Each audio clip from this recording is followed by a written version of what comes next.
салом бинандагони азизу гироми қадр, хоҳишмандам таваҷҷӯҳ бифармоед ба як хабари доғи рӯз. Саидҷалол ном падаре аз деҳаи очипари ҷамоати озодагони ноҳияи Панҷ бо духтари 16-солааш Умеда ҳаракатҳои шаҳвонӣ намуда ӯро таҷовуз ба номус мекунад. худи Умеда мегӯяд ки падараш ин амалро бо ӯ 9 маротиба раво дидааст. тибқи маълумотҳо модари Умеда дар муҳоҷирати меҳнатӣ дар Русия қарор дорад. мегӯяд дигар асло шавҳарашро намебахшад ба сабаби ин доғе ки ба ҳаёти духтараш гузоштааст. аз Саидҷалол фарзандонаш шикоят мекунанд ки падарашон марди дуруштмуомила ва бадахлоқ будааст.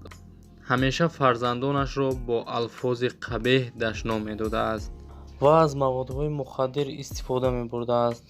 Саидҷалол айни ҳол дар бозоштгоҳ қарор дорад. умедворем ки қонун ҷазояшро медиҳад.